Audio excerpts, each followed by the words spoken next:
السلام عليكم، ايه الاخبار يا شباب؟ عاملين ايه؟ واهلا بكم في فيديو جديد.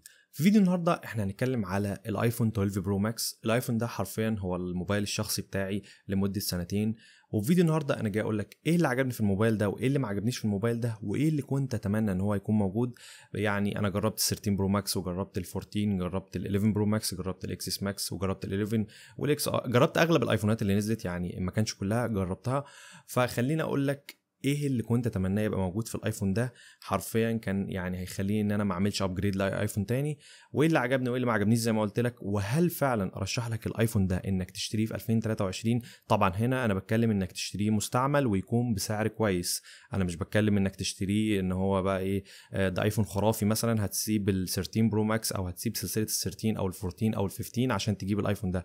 انا بتكلم هنا لو انت بتكلم في فئه سعريه معينه، يعني لو انت حابب تشتري ايفون مستعمل او كده. فبدون ما نطول يلا نبدا في الفيديو. خلينا في الاول كده ناخد نبذه سريعه كده على ال 12 برو ماكس. ال 12 برو ماكس او سلسله ال 12 بشكل عام هي واحده من السلاسل اللي مش واخده شهره جامده جدا. ناس كتير مش بتتكلم عنها زي سلسله ال 11 لانها ما جاتش بطفرات كبيره جدا زي ما حصل في سلسله ال 11.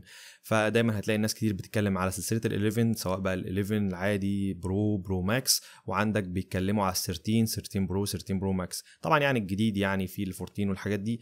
انا بتكلم هنا على المستعمل. هتلاقي المنتشر جدا ان ال 11 برو ماكس بيتباع بشكل كبير جدا، وعندك برضو الاكس اس ماكس ده بيتباع بشكل رهيب. لكن من رايي الشخصي انا مش مع الموضوع ده خالص. انا شايف ان لو انت حابب تشتري اي ايفون اقل من 13 برو ماكس فما عندكش حل غير ال 12 برو ماكس، لانه افضل ايفون ممكن تشتريه تحت ال 13 برو ماكس لو الميزانيه طبعا ما تسمحش انك تجيب 13 برو ماكس. وبالمناسبه 13 برو ماكس انا يعني اتكلمت عنها كتير.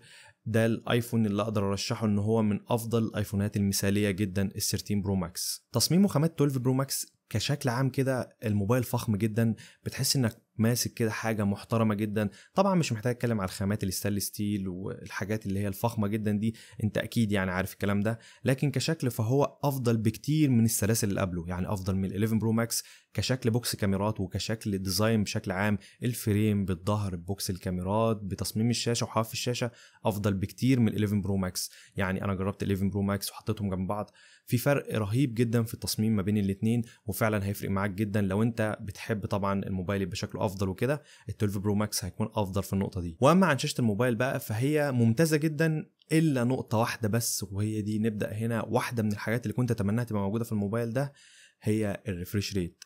شاشة الموبايل لو هنتكلم عنها كشاشة بس فهي شاشة ممتازة جدا، ألوان رائعة جدا وسطوع كويس جدا. الحواف بتاعتها قليلة مش مضايقاني، في نوتش وكل حاجة، بس طبعا مش مضايقني في أي حاجة. يعني لو استخدمت الموبايل عادي جدا النوتش ده مش مضايقني في أي حاجة إطلاقا.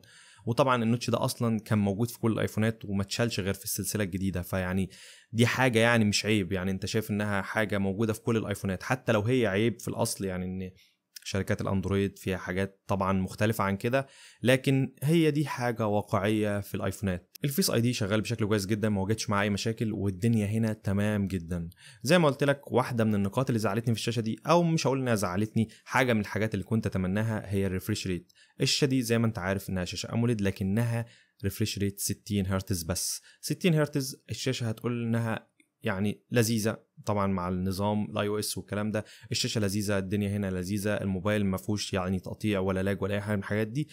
الا ان لو انت جربت البروموشن او جربت الريفريش ريت العالي على شاشات الايفونات هتحس فعلا بفرق كبير جدا ورهيب جدا في السلاسه والنعومه وكل حاجه في الاستخدام. اول لما مسكت ال 13 برو ماكس في ايدي وجربته كده وجربت البروموشن، انا فعلا اول ما رجعت لل 12 برو ماكس حسيت قد ايه ان في فرق فعلا، وان انا زعلان ان الموبايل بتاعي او الايفون بتاعي ما فيهوش ريفريش ريت عالي. حتى كمان لو جربت الموبايلات الاندرويد الريفريش ريت اللي هو 90 هرتز او 120 هرتز بيفرق جدا في نعومه الموبايل. فخلينا ما نطولش كتير. واحده من النقاط اللي فعلا كانت هتفرق جدا في الموبايل ده هو وجود ريفريش ريت عالي في الشاشه بتاعته. وبمناسبه الشاشه برضو فالموبايل هنا بيجي بستيريو سبيكر. الموبايل هنا الصوت بتاعه كويس جدا، عندك السماعه اللي تحت والسماعه بتاعه المكالمات بيشتغلوا مع بعض عشان يدوك تجربه صوتيه كويسه جدا. وفعلا الصوت في الموبايل ده ممتاز ونقي. طبعا كنت اتمنى ان هو يبقى اعلى من كده. الحاجات دي كلها اللي انا بتكلم عنها في الفيديو ده واللي لسه هتكلم عنها كلها اتحدثت واتحسنت في ال 13 برو ماكس. عشان السبب ده بقول لك ان ال 13 برو ماكس واحد من افضل الموبايلات فعلا او من افضل الايفونات اللي انا جربتها. وخلينا بقى نتكلم عن نقطه الاداء، لان نقطه الاداء دي فيها شويه حاجات كده عايز اكلمك فيها. بالنسبه للاداء طبعا انت عارف ان الموبايل ده يعني موبايل فلاج شيب ايفون، يعني مش محتاج ان انا اكلمك ان هو المعالج والارقام والكلام ده. الموبايل هنا كتجربه ما ضايقنيش في اي حاجه، لكن اللي هيضحك عليك ويقول لك ان الدنيا لذيذه جدا لدرجه يعني ما تتخيلهاش. بص، هو الايفونات يعني قويه جدا، الاداء بتاعها مستقر جدا وسلس جدا، الا انها برضو زي اي موبايلات بيحصل فيها، يعني ممكن تلاقي في بعض الاوقات كده ممكن التطبيقات ان هي يحصل فيها لاج خفيف او اي حاجه من الحاجات دي. فيعني لو حصل معاك حاجه من الحاجات دي توقعها، لان ده سوفت وير عادي، يعني جايز يحصل فيه اي حاجه، يعني فاهم؟ هو مش حاجه كده اللي هي خرافيه او حاجه خارقه للطبيعه. الصوره مش زي، يعني بشوف ناس كتير بتقعد تقول لك ان الايفونات بتهنج عادي وزي اي موبايل اندرويد وكلام من ده. لا، الموضوع فعلا لو انت جربت ايفون وجربت موبايل اندرويد، وهنا انا بتكلم على حاجات فلاج شيب، الموضوع قريب جدا من بعضه، يعني مش هتواجه اي مشاكل. غير كده ان الايفونات يعني ممكن تحس ان النظام بتاعها افضل شويه. كل الفكره هنا في التعود والسلاسه وسهوله الاستخدام بتاعه النظام. المهم خلينا في نقطه الاداء. الموبايل هنا ما ضايقنيش في اي نقطه من نقط الاداء. الموبايل هنا كان شغال معايا بشكل ممتاز جدا، ما فيش اي حاجه ضايقتني تماما في نقطه الاداء الا نقطه الالعاب. نقطه الالعاب، ايوه نقطه الالعاب، ده معالج جامد جدا وبيديك فريمات عاليه جدا وبيديك جرافيكس عالي جدا في كل الالعاب، الا ان هيواجهك مشكله جامده جدا هتبوظ تجربه الالعاب معاك على الموبايل ده، وهي مشكله الحراره. الايفون ده حرفيا بيسخن بشكل مش طبيعي، درجه الحراره بتاعته في الصيف بتعلى جامد جدا، وهتضايقك لو انت بتلعب اي لعبه. لو انت بتلعب اي لعبه حتى لو الجرافيك انت مش معلي الجرافيك قوي، مدة يعني ممكن مع أول نص ساعة ما تحسش بأي حاجة، بعد أول نص ساعة هتبدأ درجة الحرارة تضايقك جدا جدا. ودي حاجة شائعة في كل الأيفونات الصراحة، إلا إنها اتحسنت في الإصدارات الجديدة. لكن برضو لازم تاخد بالك من النقطة دي، لو أنت هتشتري الأيفون ده عشان الألعاب فالنقطة دي هتضايقك جدا جدا. لو أنت حابب تلعب على الموبايل ده كتير، الموبايل ده مش عارف بقى، ممكن تشتري له مبرد أو تشوف أي حاجة، لأن درجة الحرارة فعلا هتضايقك جامد وأنت بتلعب لو أنت قررت تلعب لفترات طويلة. كمان واحدة من الحاجات اللي ضايقتني شوية، يعني مش قوي لكنها ضايقتني شوية، هي الشبكة في الموبايل ده.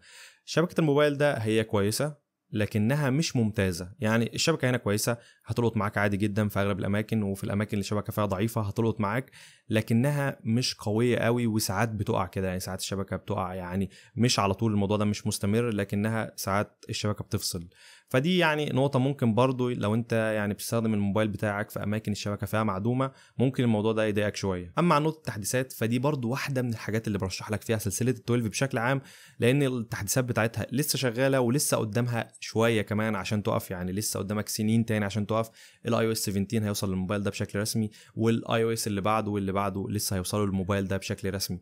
طبعا سلسله ال11 برضه لسه بيوصل لها التحديثات بشكل رسمي، لكنها قريب جدا هتقف. ونيجي بقى لنقطه الكاميرات اللي هي فعلا برضه هنا كانت في الموبايل ده ممتازه، الا نقطه واحده برضو كنت اتمنى انها تبقى موجوده في الموبايل ده. الكاميرات بشكل مختصر في الموبايل ده هي ممتازه، سواء صور بورتريه سواء صور عاديه سواء تصوير فيديو، الموبايل ده رهيب جدا. عندك طبعا السيلفي الكواليتي بتاعتها مش اعلى حاجه، لكنها برضو ممتازه ورهيبه جدا.